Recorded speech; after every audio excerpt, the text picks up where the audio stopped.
on his way back. Is Snow here? Okay, we're live. Oh, we're live in the building.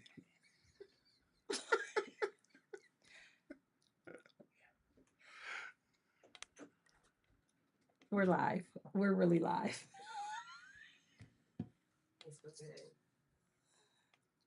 Hey, everybody, we are live and late, But we're here. but we're here. It's good. We are here. Hallelujah.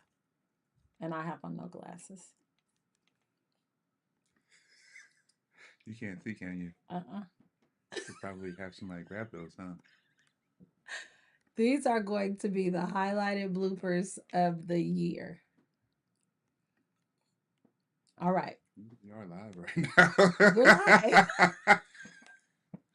Hi, everybody. Hi, everybody. Welcome to the voice of the First Lady. We want you to take this time to like and share. I am here with my guest today, my brother, Nicholas Blunt. We are going to be talking about some good stuff on today. I am very happy to be back. And I am what is our thing? Can you love God and still need help? That's our Talking topic about today. mental health. Yeah, we're talking about mental health. Definitely talking about mental health. Nick is really a musician. He's a musician. Nick used to, or he still does if I need somebody to play for me. He traveled with me, played with me and Gary, played at our church. We are like real family. He is like the uncle of all uncles to my kids. Drove my daughter, even let him take her to the drive her and her friends to To prom. prom, yeah. So that's how Taking it out. much my kids love my little big brother. Because if you see him standing, he stands about what, We the same height. six Um, six what? 6'4". Oh, 6'4". He's Crazy. he's super tall. I'm 5'3", so he is super tall compared to his little sister, little big sister. Okay, so we have Nick on today. Nick is not only a musician though, so why would I bring the organist on to talk about mental health? Because Nick has a bachelor's in Psychology. psychology.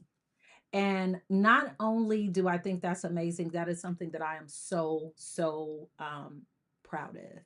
That he went ahead and pursued his psychology degree. Not all musicians would take that route, and I am very proud at the fact I can't see out of any of those. Thank you. My son was bringing me my glasses. I am very proud at the fact it has my wrong prescription in it.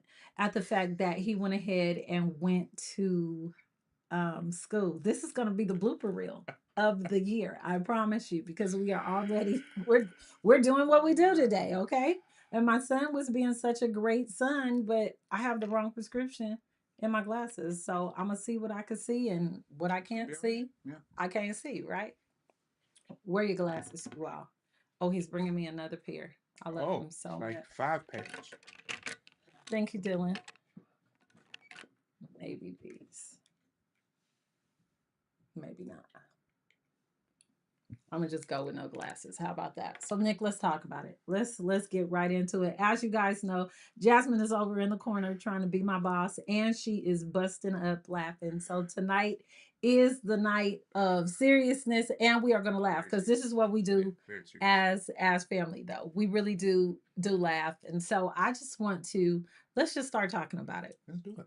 Let's start talking about it. If someone walked into church smiling on a Sunday but plan to end their life on a Monday, would the church know? No. No, why not? Why not? Let's talk about it, brother. We too busy doing other stuff. Like what? Like church announcements, raising offerings, Go make me break my phone. um, pushing agendas, promoting conferences. Um, and if I'm walking in the church thinking about killing myself, I don't care about any of those things. I don't care about the fish fry that's going to be next week. I don't care about the youth department that's raising money to go to Six Flags. I'm here to actually have an encounter with God, which doesn't happen a lot of times because other things are going on. So I think that is, I chose this question to really start out with because I feel like sometimes in the Christian in the Christian world, we do take mental health for granted. We don't really think about it. We don't really think that someone really might be on their last leg. Like they really might be saying, "This is it. I'm gonna give it one more try, and if these people don't hug me today, So, I'm gonna go blow my brains out." And so I think that is something that can really be talked about because being unhealthy mentally and always being in church to cover it up is really you're doing a injustice to your own self.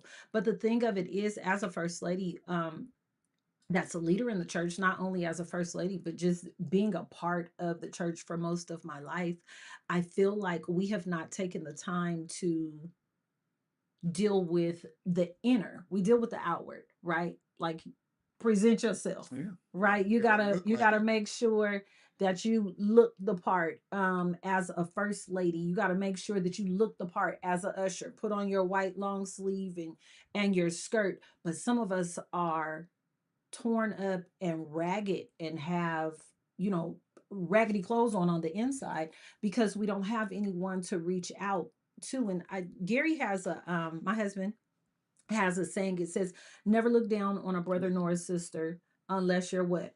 Helping Reaching them. down to pick them up." And so I feel like the church has really sometimes taken not taking that to heart. So we see someone that's dressed up, like for instance, today I had a crazy day. I mean, absolutely crazy day. But I was dressed up. I was real cute.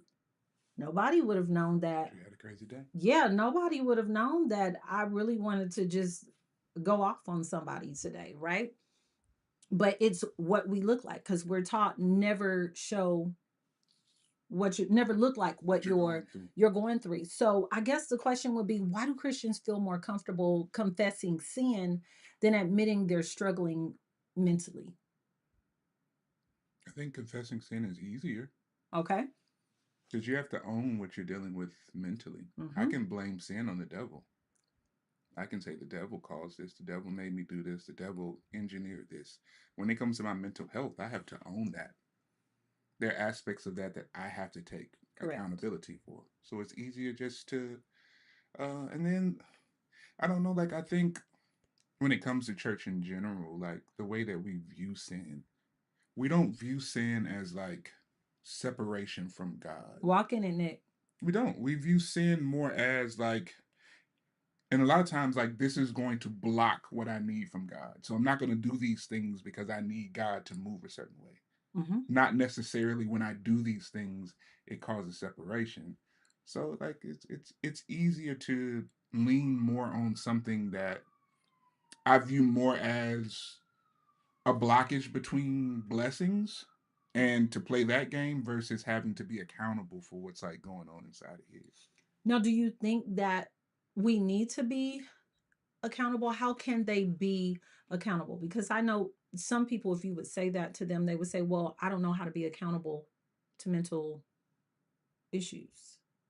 And to be honest, like with your glasses that you put on, mental health are kind of like glasses. They're the lenses that you view pretty much everything through. I cannot see nothing. Yeah, see, because your prescription is wrong.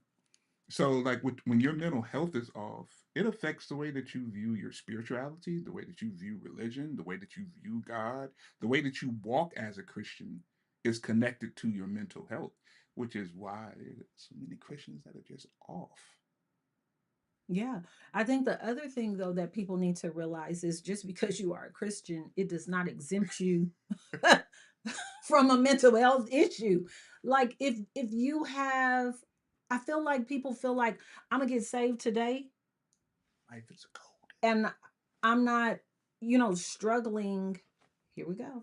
I'm not struggling tomorrow.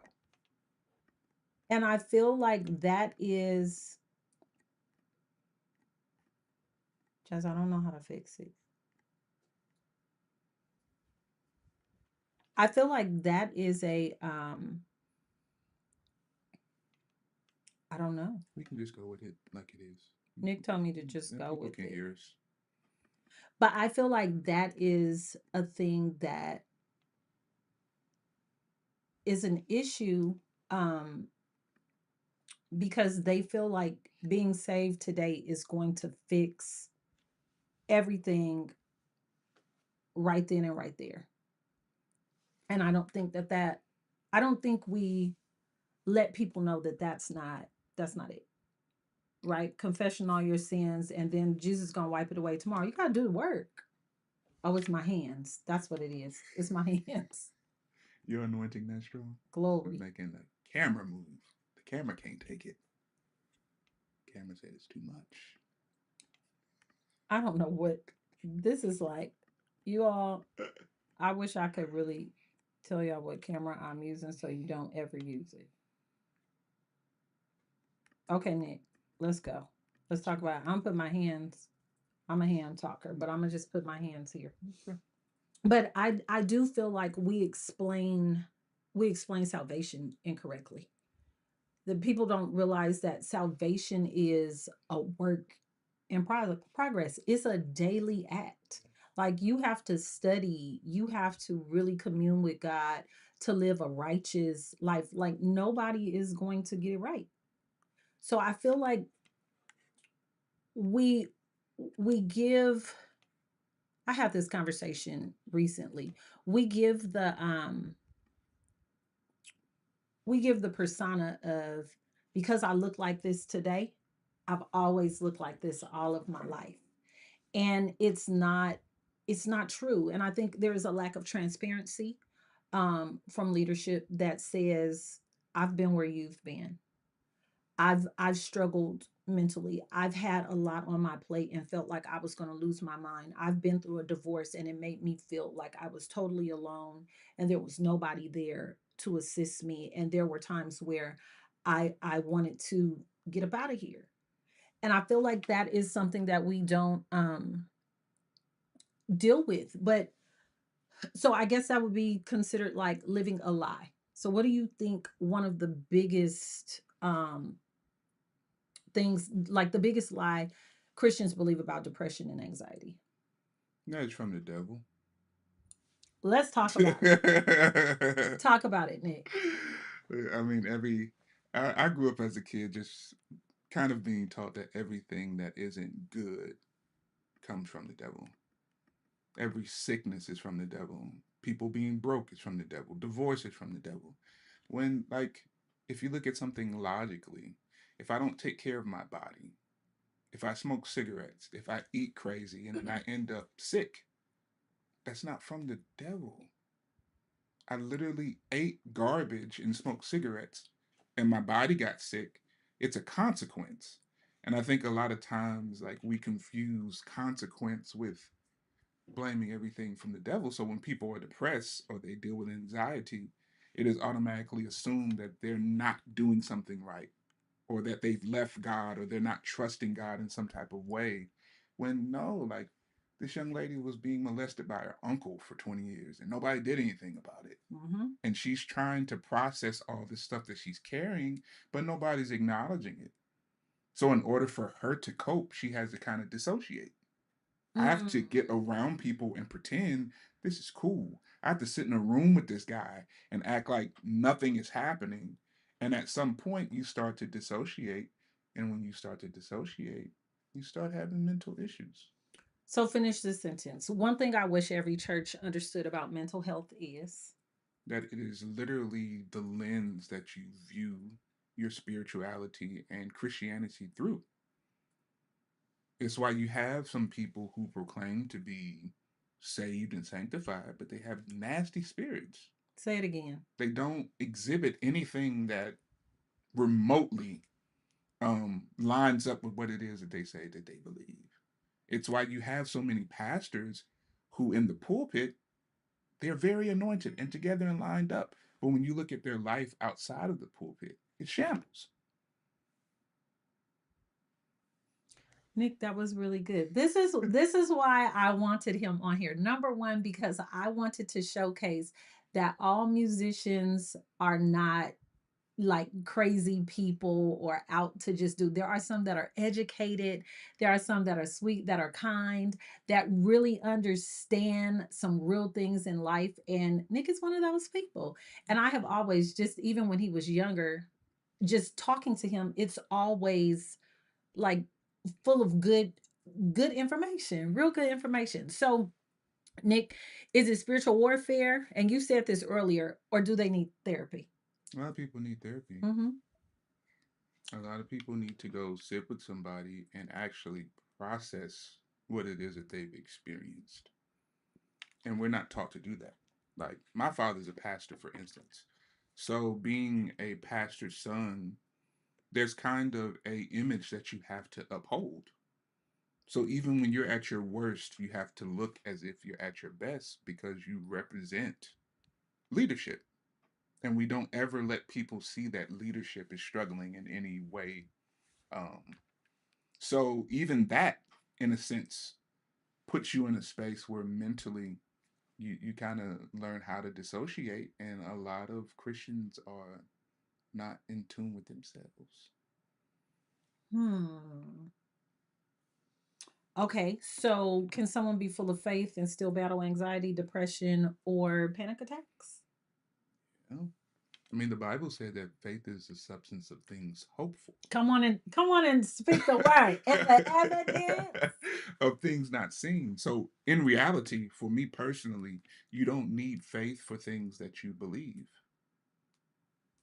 You don't need faith for for things things. that you actually Explain that. believe. Expound. Meaning that when you believe God for something, you don't need faith for it because you know that He's going to do it. I have to have faith for the evidence of things not seen. Okay. So, if I don't have a job, I have to have faith that God's going to provide a job because I don't have that thing. But when I get said job, I don't have to believe God for the people to cut my check every week. I don't have to wake up and check my phone and hope that they made the deposit this week because I have Because the you have job. It's there. When you sat in that chair, you didn't pray and say, God, hope this thing hold me. And no, you already had to Jasmine believe. prayed that I could get up here though, because she talks about how short I am. I'm just saying. You got up there though.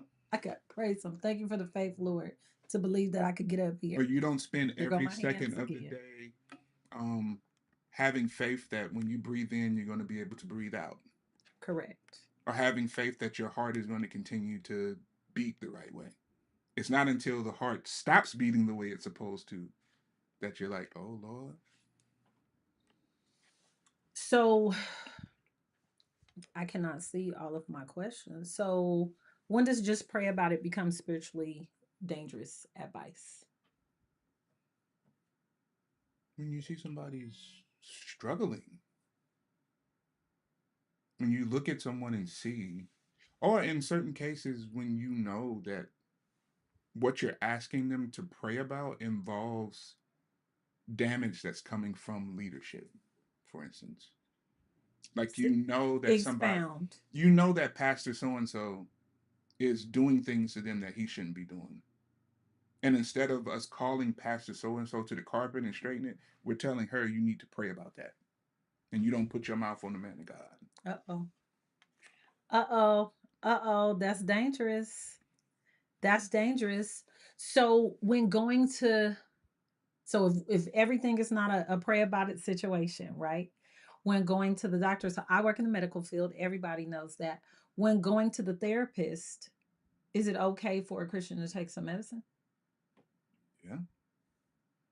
I mean, I know plenty of Christians that take Advil, that take Tylenol, that when they get a cold, they go to CVS and get cough syrup. And you think that that's okay for them to do as far as mental as well? Yeah. So, can I give you guys my opinion as a first lady? I think that it is okay if you really have enough of a problem and you cannot manage it on your own. However, I think they have to be responsible. I think that's anybody though, whether you're a Christian or not. But I think that they have to be responsible with their choices because what is really the reason? Does that make sense what I'm Mhm. saying? To not to not make it a thing that you're always depending on. Like you, I feel like we should try to because some things are chemical imbalances. Mm-hmm.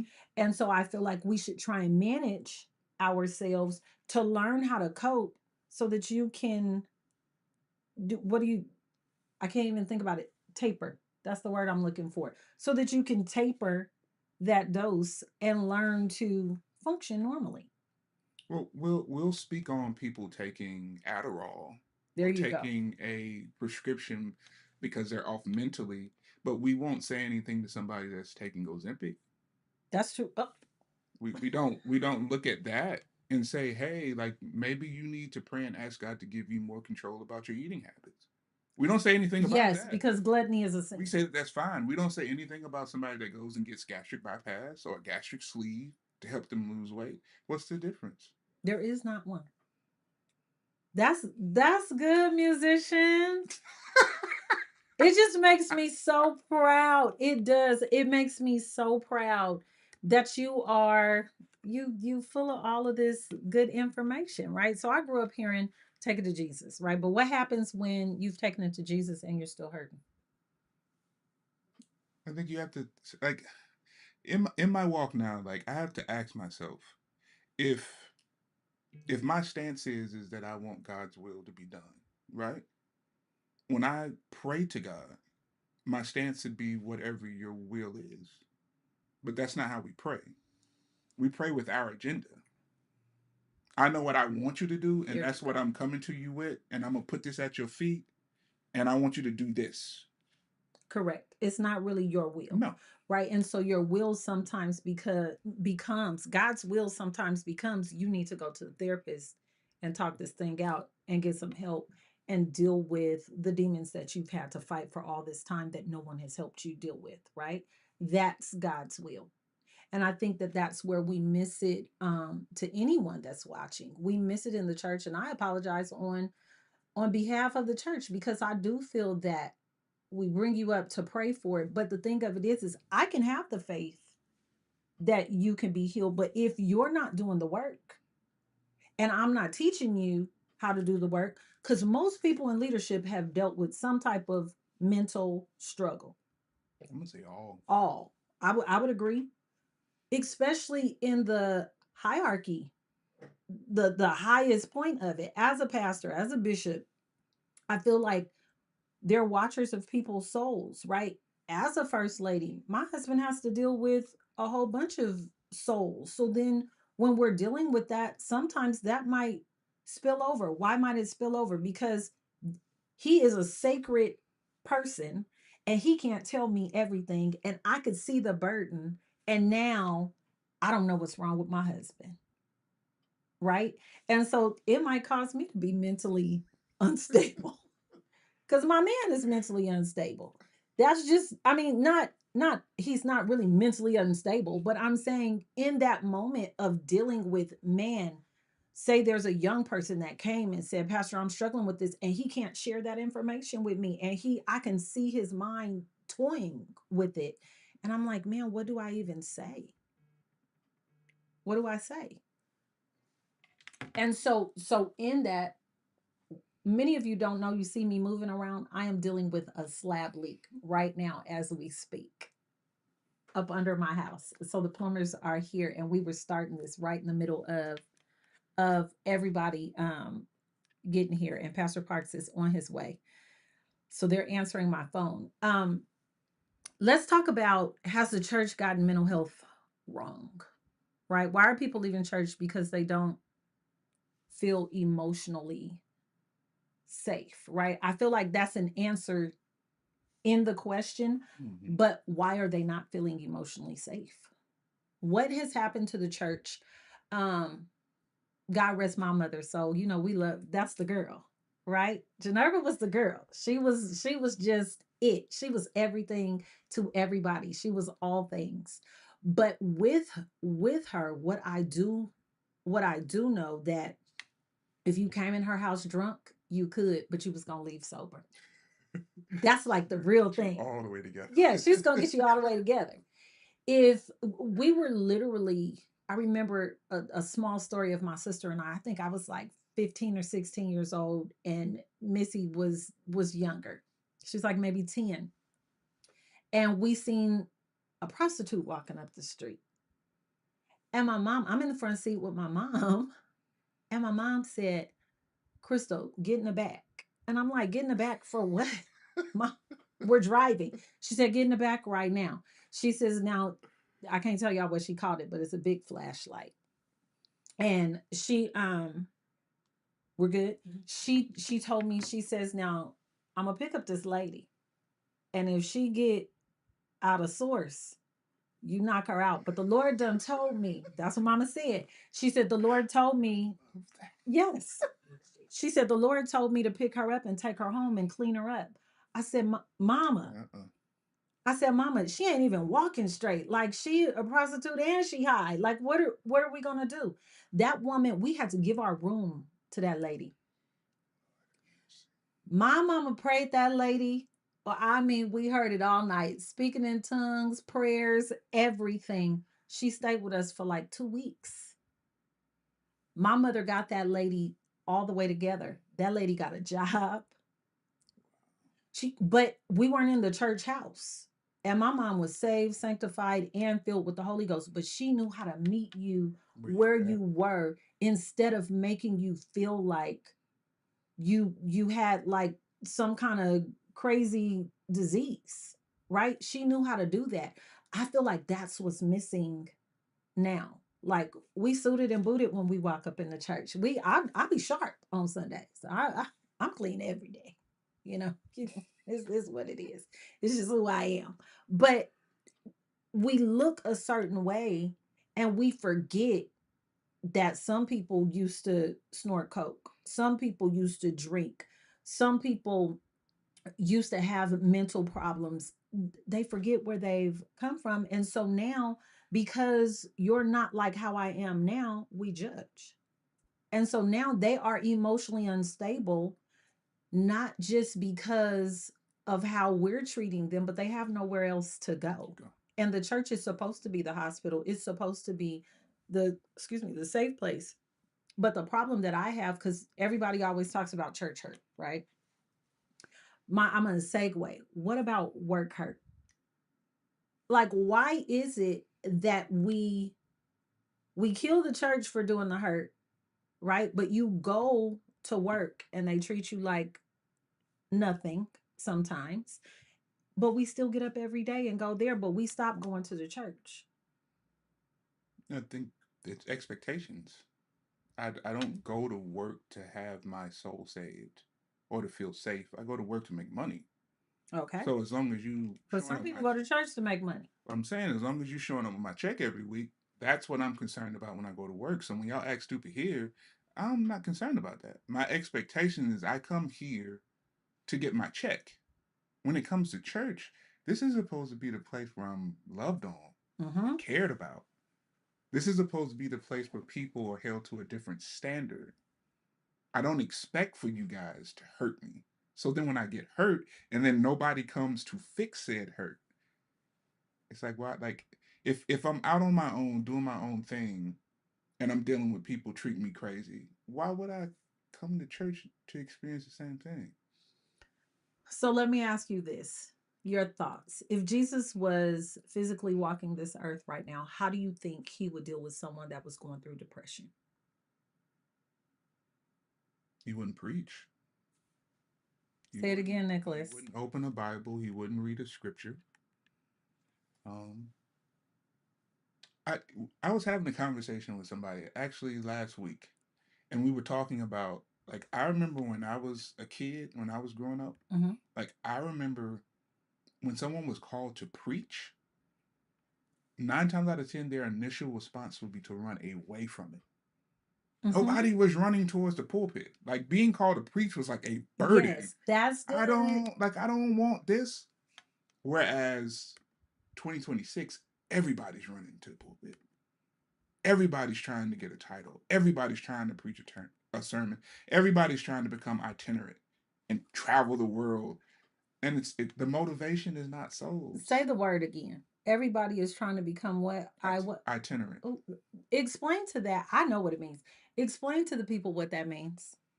More or less, you are booked to preach at a lot of different churches and Booked and events. busy. Yes. You a pastor, but you booked at everybody else's church and ain't at your own. But your people are mentally You want to get paid though. wounded. So we've made it more about money than about helping those that really need the help. And not everybody, but some people. So you're a business person. I'm a business When woman. you set a business up, this is why most churches are off. When you set a business up, what most churches do is they'll start a church Mm-hmm. and it'll start to grow a little bit. Mm-hmm. And then typically the person in leadership gets a bit excited and a bit antsy, and it's like instead of giving the business time to grow a bit more Mm-hmm. so that it makes sense financially before we go get another building, we're just going to go dive into another building, and then we're going to put it on God to provide what we don't have. And then when God doesn't show up, it becomes the people's responsibility. So once it becomes the people's responsibility, now I'm not preaching what God is pouring inside of me. I'm preaching what I need to preach to get you to give. But you preaching right now. Yeah, I don't care about no money. But you, yeah, because you don't what? Care about no money. That was good. Because I don't care about no money. And I think that's what I want people to get out of this. Like, there are so many things, so many people, so many minds at stake, so many lives at stake. And then what we don't realize is we cause the trickle effect when we don't deal with the people that we know are hurting because we are trying to be so booked and busy. There is a single mom right now that's out there hurting and they're not able to go into the church. It's any church, black church, white church, green church, purple church. I don't care. A lot of places have agendas now. My brother often says, I'm kingdom. And I feel like we need to be more kingdom minded because that single mom that really is about to lose it because she can't provide for her kids are watching that. I was that single mom. Thank God for my entire village. Thank God for my husband now who really just was like, I don't care you got no kids. We about to raise these kids and do what we do, right? Everybody doesn't have that opportunity. Everybody doesn't have a village, right? There's someone who their children are watching their mom struggle and pick them up on their hip and take them to church. And they're like, why are we coming here? And these people are looking at us like this. And so now the mom has mental illness. Mm-hmm. The kids are mad with the church because nobody is trying to help their mother. And they're just saying, come to church, come to church, come to church, come to church. But what is the building doing for me? And that's, I think, what has to happen. Like, thy word have I hidden in my heart that I might not sin against thee. And what we don't realize is most people say that, this is where you feel, but thy word have I hidden in my heart because you gotta hide it somewhere. This is what makes everything work. And I think we have it so backwards. But the thing of it is there are some great pastors out there. My husband is one of them.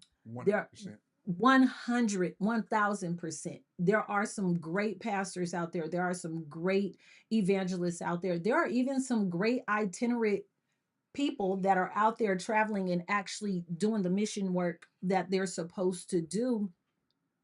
But while they're doing that, no one's checking on them. Right? So, what do we say for that person that's suffering in silence? There isn't a whole lot you can say to people right now because they're still having certain experiences. So I can keep telling you to keep the faith and believe, and all churches ain't bad. But if every church I send you to, you keep running into the same thing, after a certain period of time, it's like I'm not hearing nothing you're saying. Correct. So, so with that, so if I'm not hearing anything you're saying, as a pastor, you feel when they're not hearing anything that you're saying. I mean, it don't have nothing to do with silence. They could be amening you, and you're like, they don't hear Yeah. nothing that I'm saying. I am not doing my job. Like it's not changing the heart of the people, right? And so I feel like that can cause mental stress and strain on the pastor when they feel like, it's not what I'm doing is not good enough, right? And so I do feel that the adversary does play on that emotion, right? To make them give up, those that truly have like a gift for this thing. As much as God is there for us, is as much as the devil will send an imp, because he can't be everywhere at all times. So he got to send somebody on assignment, right? Something on assignment to distract us from the assignment. Who are we supposed to lean on when that thing is messing with us? And you have to look at scripture. Come on, When scripture. you look at Jesus and his disciples, these are men that walk with him throughout his ministry. They saw the miracles up close and personal. Hmm. When he died, where were they? When he was being crucified, where were these 12 men that Come on. walked with him? Come on, Nicholas. But it's one of those things where Jesus understood his assignment. Like, I think a lot of pastors, they put way too much on their shoulder. Burnout. Like, it's not your job to transform people. It's your As a job to preach pastor, the word. you're an example. That's Hmm. how you bring about transformation. That's how Jesus did it. He was an example. I'm not preaching to try to get you to change your mind. I'm handing you truth. Right. What you do with that is on you. So whether you amen me, whether you get with it, whether you get it or not, that's not my responsibility. My responsibility is to put this in front of you, and once you get the truth, you're accountable to that truth now. That's it's out of my hands at that point. So then, so I feel like you just released a pastor or someone. What was that? It was an imp. Or Lucy here. This house is going through enough. Lucy here. But I feel like you freed someone with that. If the right person is watching, which I believe that God has who he Supposed to see is this. supposed to see this because I feel like sometimes I feel like sometimes we confuse sacrifice, and I'm talking about leadership, with self-neglect, right? So how do they fix that? Being honest, And what do they say? I, like I haven't met a lot of pastors who will get in the pulpit and just be honest.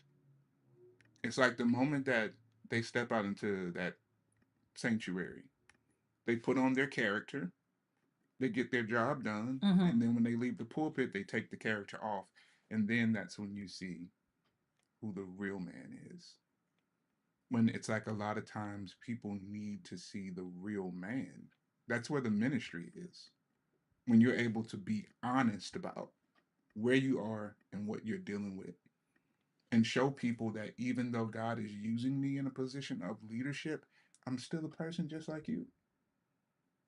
Even though I'm up in this pulpit every week, I'm still walking this thing out the same way that you are. Every day. Like Like, I like no one in ministry is perfect. no, those No one they in have it the ministry is hardest. perfect. Their lives are the hardest because most of them don't believe that they can stand before their people and just be honest. Um, I enjoy it. So I feel like, okay, let's go back to what you said when you were talking about the 12 that walked beside Jesus, right? I feel like as a first lady, we're expected to pray for everyone, encourage everybody, uh hold everyone together, but who's praying for us, right? That's always the question. Who's praying for me? I feel like we need to learn, because this definitely points to mental illness. We need to learn how to discern the 12, right? Mm-hmm. Like, who's around you?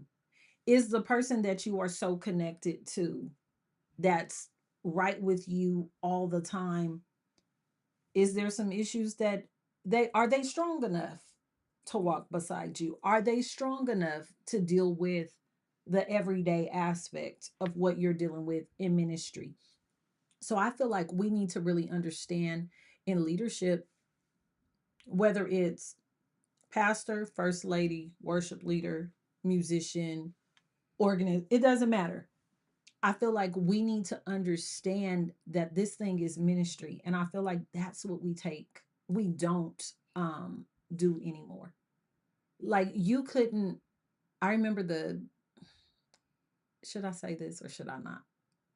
We're being I honest. should. Yeah, we're being We honest. should. I remember there was such a respect and reverence for the house of God, right?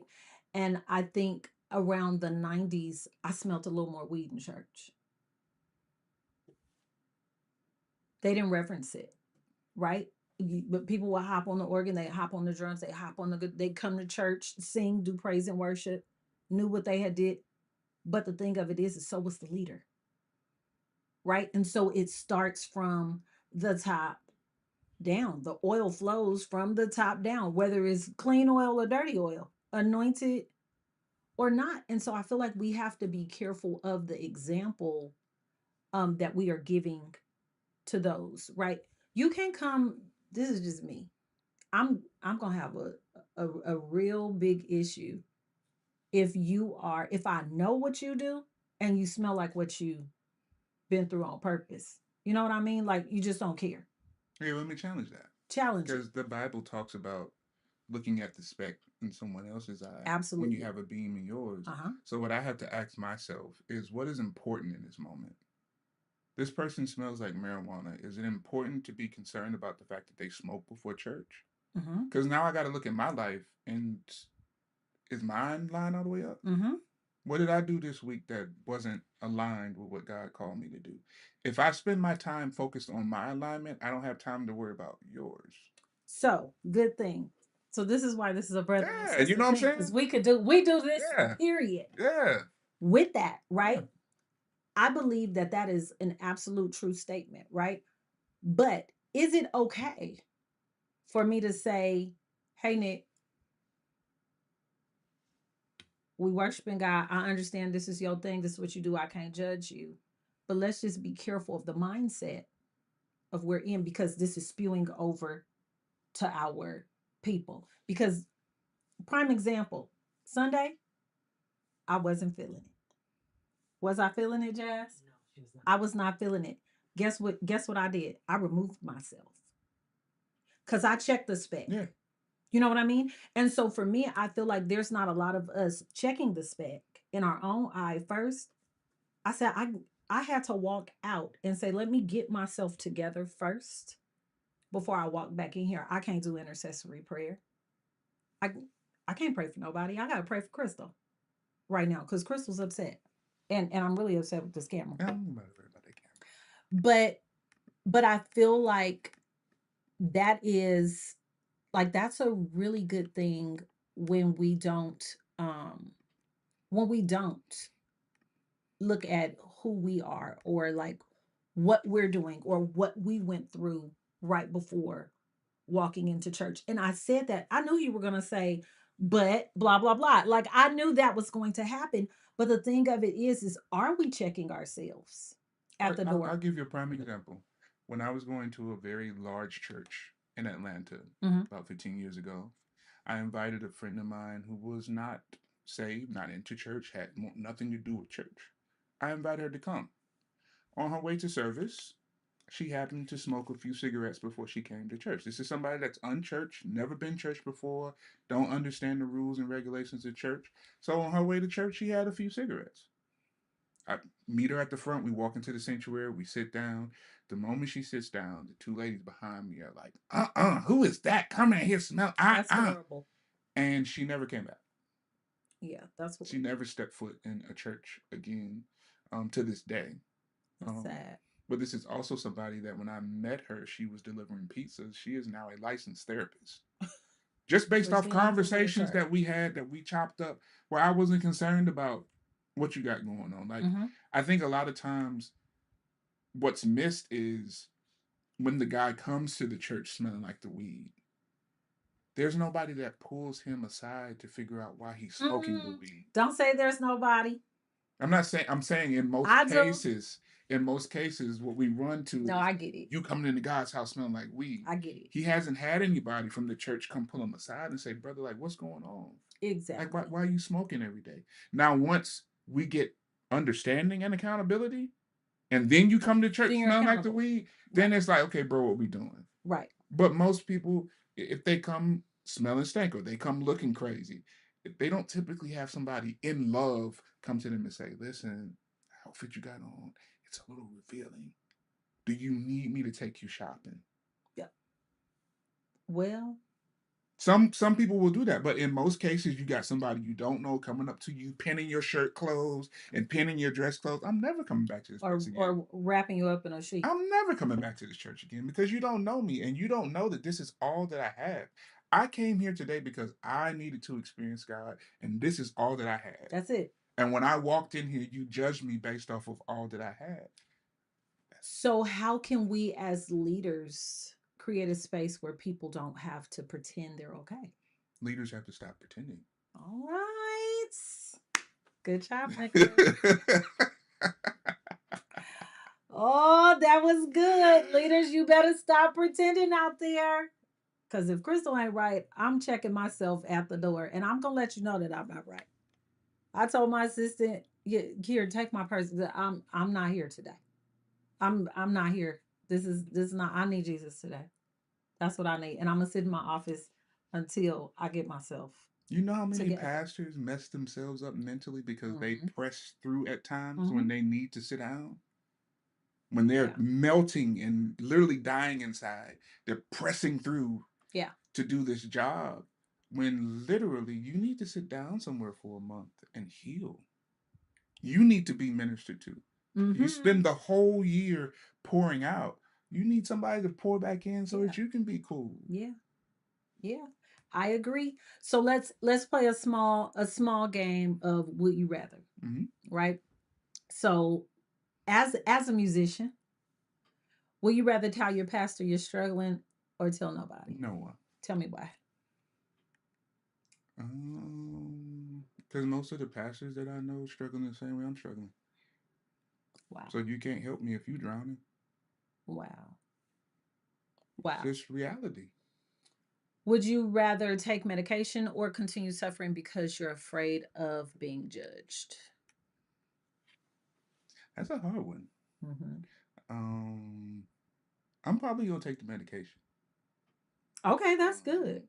Because I do believe that there are chemical imbalances in people's brains that cause them to be a bit off, but I'm also a believer in a lot of times we are malfunctioning because of what we're carrying.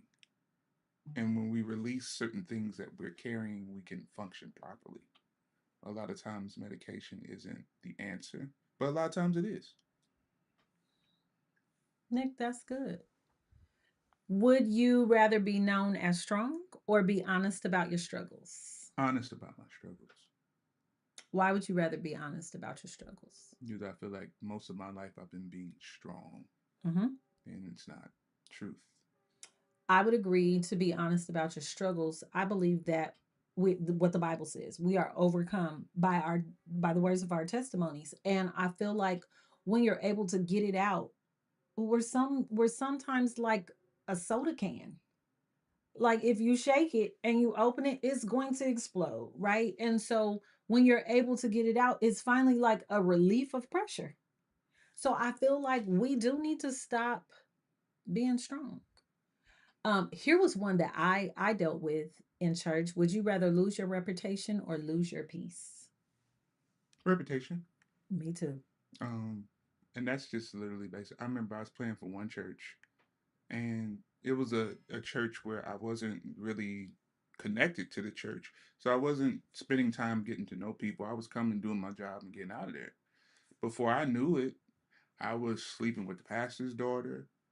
I was married with 3 kids. I had slept with this person and that person, and I didn't even get a chance to even build a reputation before people built it for me. For you. So yeah, give me my peace. You can think what you want. Wow. Let's go to, let's see. Oh, Nick, they're giving you great props on Oh, I here. love everybody. Is that Brandy Burrell? I Yes, love Brandy Burrell. Bertie said, let it out. People need to know someone overcame.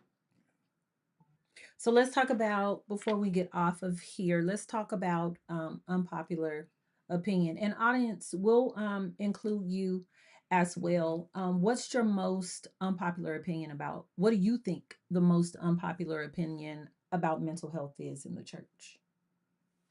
I think there's a belief that nobody's struggling with mental health. We have this belief that Jesus can heal all. So everybody that's coming here every Sunday is healed and delivered, And they're not. and It's a it's process. the case. It's a process. It is such the process. Audience, I want to include you, those that are on. Hey Vicky Camp, hey First Lady.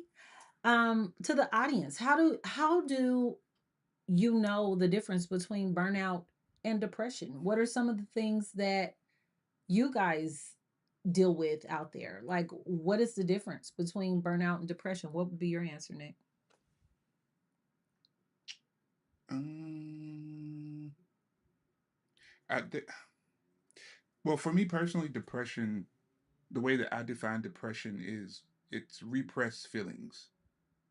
When I have things inside of me that I feel Repressed feeling. Now that I that's keep something I've never heard. pushing down and pushing down and pushing Hmm. down, eventually they bubble over. And that's where depression is birthed. But when you know how to release what you're feeling, then you can work through and process. And that's the kind of the same thing with burnout.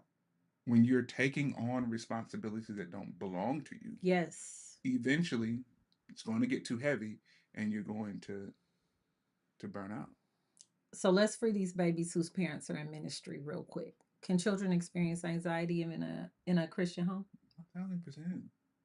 I don't think people understand what it's like as a child of a pastor.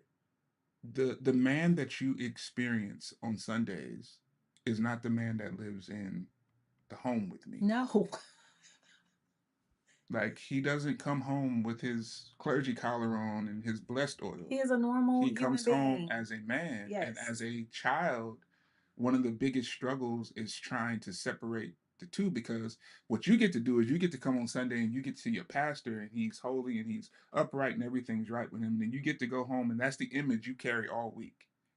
What I have to do is see him in that arena, and then I have to come home and see the man that isn't always holy, that isn't always upright, that doesn't always follow or align with the things that are taught weekly. And I have to still maintain that respect.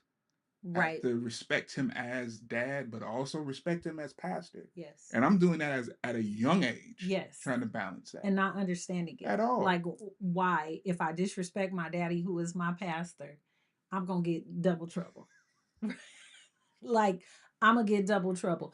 And I think that not to pin anxiety or depression on children, not to say that, but we as um, parents that work in ministry, I'm talking about, I'm not even just talking about pastors. I'm talking about the usher board president, Deacons. the deacon, whoever is working, the person that clean the pews at the church.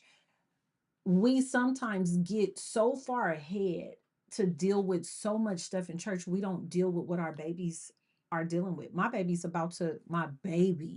a man. That's a My grown baby is man. about to go to college, and he is about to experience, he's quiet, he's silly, but he's quiet.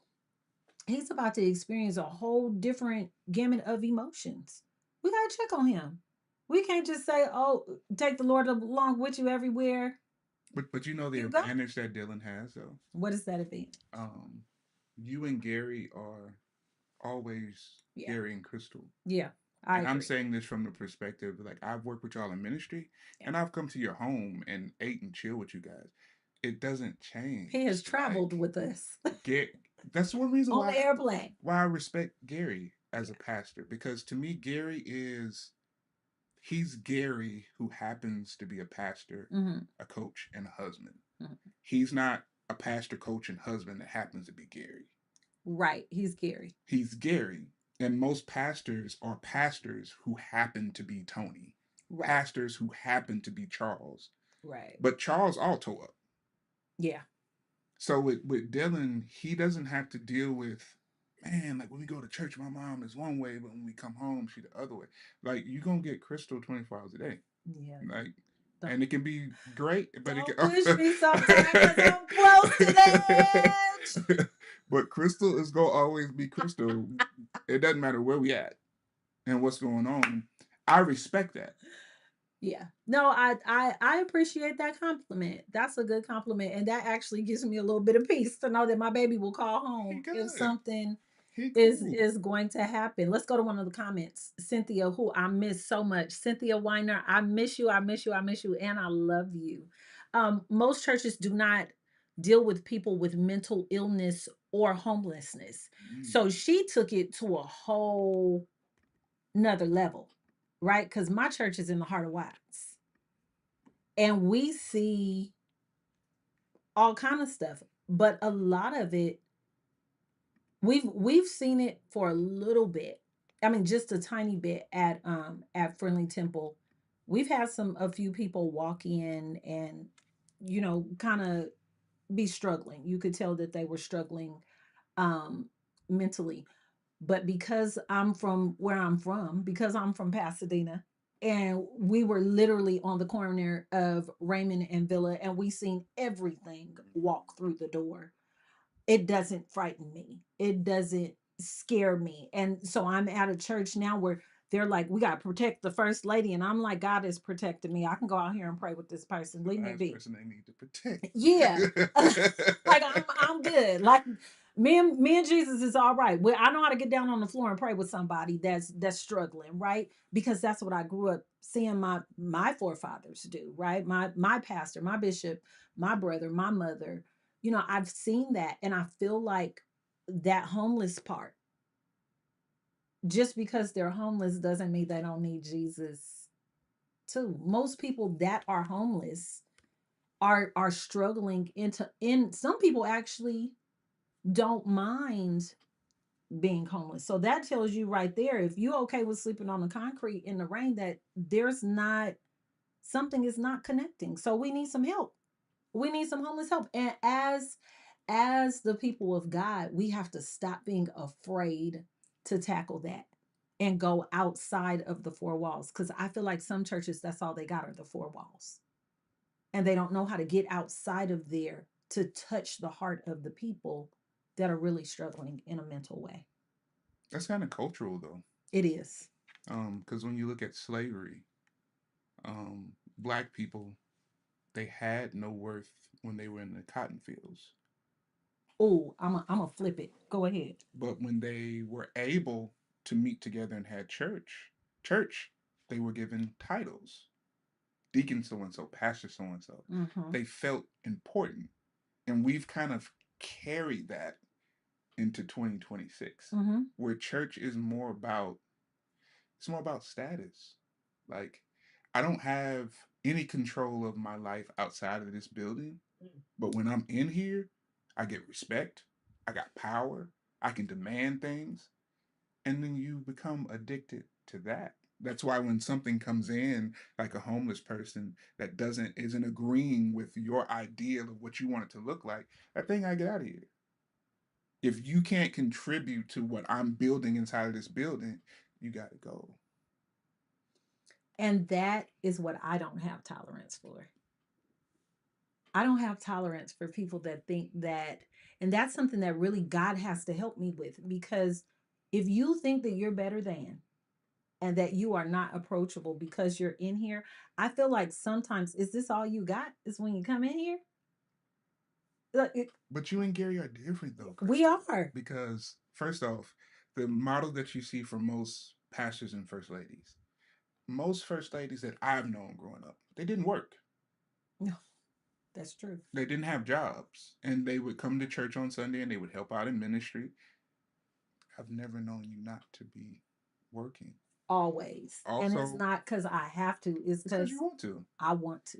And with Gary, you don't find there very many pastors now who aren't pastoring full time and depending on the church to take care of them and their family. As long as I've known Gary, he's had a job outside of pastoring. Several of them. So he doesn't come into the building with this expectation of I need to raise this amount this week because I need to take care of this. It's like I got something that's going to take care of this. He So gonna coach. He's gonna teach. he He gonna do. he Gary writing is, songs, he producing, he's yeah. singing, he playing. He gonna do it all. He's got multiple streams of income to Yeah. help take care of him and his family. So that ministry is never the thing that he's sitting in thinking, okay, this has got It's to gonna take provide. care of me and my wife and my kid. Because when offering starts to go down, now we got to start playing little games and little tricks. Now we got to start doing money lines and calling out. There's 6 people in here that's got $60 and 6 people. We got to start playing like that. Oh, can we stop right there? I want to talk about that because I feel like that is a huge play on mental illness in the church. People will get up and they'll say, "The Lord told me that you should give $150 and he's going to bless you." And somebody might give their last $150 and the Lord really didn't tell you that. And now that person is bonkers on the inside because that last $150 was all they had to pay their lights. And now them and their children are sitting in the dark because they listened to your word that you did not get from God. And now you have put another notch on the belt of mental illness for them. We have to stop playing that game of give, give, give to make the offering for yourself. Let me can I really go there? Can I go there? I had a conference and I had a person say to me, the person that was going to speak, say to me, I can do a seed offering and we can split the offering after church. I done paid for you to be here. I didn't ask you to do a seed offering. I done paid for your airfare. I done paid for your hotel. And you want to do a seed offering and make my people feel some type of way? Absolutely never not. We got to stop using God as a lottery ticket.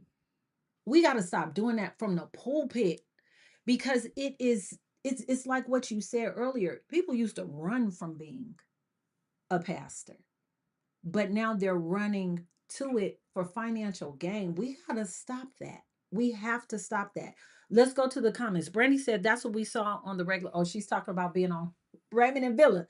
We seen it. We saw the mental illness and the unhoused ministry too. That's the mental illness if that's the disposition. Ooh, that's taken. Bertie, that's pretty deep. I wish you were in the room with us. I wish you were in the room with us.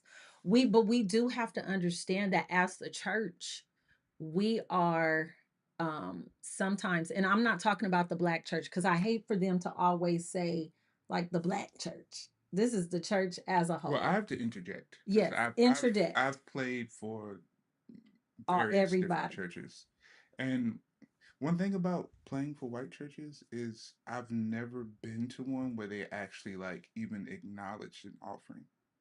Oh yeah, no. Like every white church I play for, after he gets done speaking, he'll say, "There's baskets in the back. If you want to give, give," and that's it.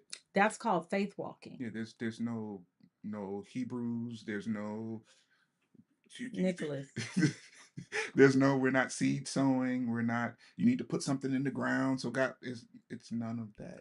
But I wasn't talking about there is not just the black church as far as the offering. What I was talking about is the mental illness portion. Oh yeah, that's everything. I feel like I'm gonna give my own real testimony from back in the day. I was 25 years old. I was married and I was going through counseling because I was about to leave. And um it was it was propositioned to us that maybe you guys should go to counseling, do everything you can before you divorce. And I was like, I don't need that's when I was like really off the chain. I don't need to be going to them. Da, da, da, da, da. And this was not an African American church. And I sat down and we talked about the issues. And I'm like, I feel like I'm going crazy. That's what I said. I'm losing my mind and I'm going crazy. I feel like the walls are closing in on me, not only in this marriage, but in my life. like these are my words to a pastor. And do you know what the pastor said? The pastor said to me, and he was not of African American descent. He said to me, "Well, I think a lot of it is because you go to a different church than your husband goes." That was our okay, like we okayed that together. Like this, I'm going to church with my brother. I can't go over here and be listening to the acoustic guitar every Sunday. I can come 2 times out of the month, but I can't every Sunday. I cannot. So for me, it was told that I was the problem because I didn't go to the same church with him. But it was never, ma'am, I'm sorry that you're feeling like the walls are closed. I literally lived in a house, and when I would go into the house, the walls looked like they were doing this to me. That's how miserable I was. But that's what was told to me. And so that's where I say it's not just the African American church, because I feel like we get a bad rap to say, oh, they Black people never deal with mental illness. I feel like the church as a whole sometimes does not deal. Now, some other faiths might deal with it a little more than we do, but I don't feel like it's always the first course of action. Like you might be having a mental breakdown right now. Because I was literally for real, like I was on the cuff of like, what is happening here? I'm going crazy. Mama, come get my kids. Because I'm cutting up hot dogs and throw them out the window because I said I don't want to eat another hot dog a day in my life because we not poor. That's really what I was going through, like in real life. We were not poor, and I was expected to eat hot dogs all the time. It was the deal, and I was like, this is crazy. But saying that, it was like nobody dealt with the fact that they thought I was being comical. I'm like, I'm really going crazy, and y'all not helping me. But you want me to listen to the acoustic guitar? I don't want to listen. I want you to help fix my problem. Point me, lead me to the scripture, and then show me how to walk it out. So, with that saying, we have to learn how to teach people how to walk these things out. Everything is, yes, prayer and fasting is where it's at, but where's the teacher? Where is the time? Who are, what are we doing, and who are we doing it? So, last question. What does Jesus think about anxiety? What do you think? Well, according to Philippians, he says to be Come on, Philippians. he says to be That's a anxious for preacher's nothing. kid. Yeah, he tells you not to be anxious. Uh huh. Um, I think But in what? Everything. your prayers, supplications, Prayer and make your supplication. requests known to God. I think I think Jesus understands anxiety. I agree. Because if he didn't, he wouldn't have prayed before He was on the cross you know having what I'm saying? Like anxiety. he understands anxiety, but also the lesson is in that is typically you're anxious about things that you're trying to control, and when you stop trying to control them, you lose the anxiety. So when Jesus got to a place where he submitted his will to God, he asked him, "If you can take this cup from me, do it. If you can't, I'm gonna just go and take the cup." I'm gonna just go on and deal with it. Then the anxiety. So like we're anxious about things that we can't control. Mhm. We're worried about things that we can't control. When you get to a space where you stop trying to control everything and you really when you make the statement like I want God's will for my life and that's it, then I don't have to control anything anymore. That is why I'm married to Gary Parks to this day. Those words came out of my mouth. I remember laying on my white carpet in my beautiful home in Loma Linda with mascara on my eyelids. And they were smeared everywhere. And I told God, God, if I'm never with anybody again, I just want to do your will. And here came Gary Parks, and I'm like, oh, what does he want? I even told you, like, what does this pastor man want with me? Like, what does he want with me? I don't. Do he know I got 5 kids? You know? Like he knew it all. But it was literally my mother said, Crystal, you told me about the night you told God. So is this his will or is it not? And from day one to day 90, we were husband and wife. And yes, everything, nothing is a bed of roses. but I have been content in what Jesus has given me. And I would say the same for him. I mean, Yeah, I met you pre-marriage, and he did. when I met you, you were not interested in being a pastor's wife, Mm-mm. and I wasn't interested in yeah, being at all. nobody wife. But look at you now. Praise. Yeah, Yeah, yeah, there yeah. it is. Thank you, Lord. Look, I fixed the camera. We fixed it. I had to submit to it as well. You submitted it, God worked that thing out. All right. So we are wrapping up. Last thing I wanted to ask: what's one thing that Christians need to unlearn about mental health? I think they need to unlearn that the idea that it doesn't play a role in spirituality. Ooh, Like you Nick, can't. we supposed to end. We are ending. Good God Almighty. Yeah, like we churches, like when you think about the way that marriages were set up when your parents got married. Well, when my When you mom and my stepdad. I call that your parents because you That call yeah, that guy your dad, so I consider he him was your my dad. dad, and Exactly. my dad was my dad. I had to. Yeah, when your parents got married, um, if you tried to use the same formula that they use based on the Ooh. culture and the way that things were done then, and tried to apply that to what you and Gary have going on now, you're gonna have some problems. If Gary walked in here and was like, "You quitting your job and you gonna be in this house every day cooking it," that's not gonna work well. I don't know. I don't know It's not gonna now. work well. Look, No, look. because of who you Everybody's are, like, I don't know. it's not gonna work well.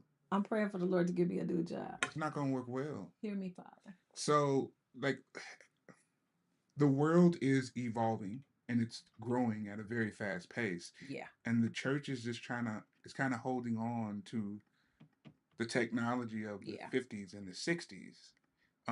Which back then, if somebody came in experiencing mental health issues, we just gonna throw a bunch of oil on you. We're gonna pray this thing out and we're gonna move forward. Mm-hmm. Um, but you Listen, have to Jasmine chiming in the background. Yep. but you have We to heard you. imagine what a young man that comes in that's living a homosexual lifestyle. Imagine how it feels for him to have the person that is molesting him be the one that's trying to pray the demon out of him. Ooh, Nick, we were supposed to end. I'm saying like what that does for his mental health to have the person that is trying to cast this demon out and preaching against homosexuality be the person that's actually doing things to you That's that sad. have put you in that space. That's kind of where the church is right now. Is that we don't want to deal with mental health because then we have to trace it back to its root. To the root, and you gotta when we pluck do it. that, we're looking at leadership. Because when you look at a body of people, it's either they're following that leader or either that leader is following God and they're following themselves. Ugh. So Brandy, did you hear it? Brandy gave you the little man with the head exploding. She's like, whoa, okay. that's reality. Like you don't go into a church with a straight man being a leader and he's got a bunch of gay men in his like spirits, they gather. So if you're looking at a congregation and it's filled with mostly flamboyant men, that leader. If you got a church full of men that are adulterers, He's the greed. that cheat on their wives, they're not serving under somebody that is living upright because they're not like spirits. But it works the other way. When you have the head of a ministry that is submitted to God, but he's trying to lead a bunch of people that are not, there's just going to be dissension all the time. He walking in his calling, walking it, Nick. So that's that we have to stop. Like we have to evolve, man. We're in a space now. Like I remember when the internet first came out, you used to have to click on a picture and then you would have to go find something to do for 45 minutes. Yeah. While that picture loaded bit by bit. And listen to all this noise in the background. And don't let somebody call while that's happening because it's going to knock you off the internet and now we got to start over. Where kids now, like my phone can pull up something in 2 seconds. And the church, we still playing around like we in 1985 and people don't have access to the things that they have access to. Like we have to like get serious. Get serious. That's good, Nick. Pastor Parks was in the comments and he said, Nick is in my home. Hi, husband. And he ain't here. And let me say that. Let me say that. I think he just got here though. One of the only people that can be in my house or knock at my door and say, Gary, I'm coming to get Christo. We leaving now. She gotta go sing. I'm coming to pick her up. Because of the respect. I've never, that's another thing. Like as leaders, we gotta end. Okay, God We has gotta his way. end. As leaders, you have to be careful of the example and the things that you do. I never had no problem with Nick, ever. Nick ain't never had no problem with me. There has to be a respect. There's too much of the tutti frutti from the pulpit to the people. It is. It is. My husband really, honestly, I'm really after this is over. I'm not even going down and saying hi to Gary because him and Nick is probably gonna start playing some music and they're gonna ask me to sing and I'm leaving. I leave them when they come to my house. Gary and all his friends. I go upstairs. One day they were doing some music and they were waiting for me to sing. I came upstairs, put on my jammies, and went to bed. I was like, I'm not fooling with y'all. I'm good night. I'm done. But I said all of that to say there is a respect. There is a respect because he is a leader. And husband, I give you your props. I appreciate you for for being a leader, man, a true leader. And I honor you for that because you are like, you're dope. He's a good man. Like, yeah. He's a good man. You're a dope dude. When you take all the titles away. Yeah. Like the guy that's standing there is just a solid dude. He worked my nerves though. You like work every day. Oh, like every day. Gary, you be it's a two-way street. You feel what I'm saying? Ooh, But that means I love but each do other. y'all see? Do you see that most of my friends that were my friends first, they take my husband's side, include my best friend of 48 years who's on here. We know you. Y'all raggedy. Y'all raggedy. Gary Parks, he married up though. All right. Like we know that. Yeah, he married up. I would agree. Yeah. I would agree. He would agree. Yeah, y'all both did. Yeah. Oh, I definitely did. I know. Oh. Don't make me get my little short self out of this chair and start shouting. I definitely did. Thank you, Lord, for the upward movement. I glorify him. Well, everybody, this was it. It's 9:00 with 33 seconds, and my assistant is telling me to finish my podcast. I love you guys. She does not play. She thinks she run my life, though. I could say she run her pastor life.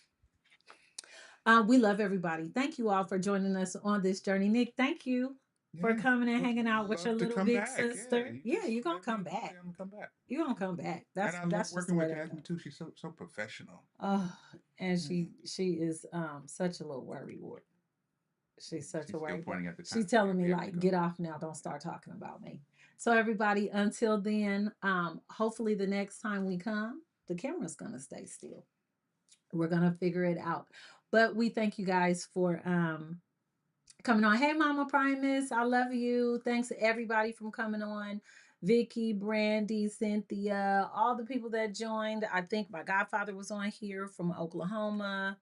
It's a lot of people on here tonight. And so I thank everybody. My god brother is on here. August is on here. My god sister's on here. So hey, everybody.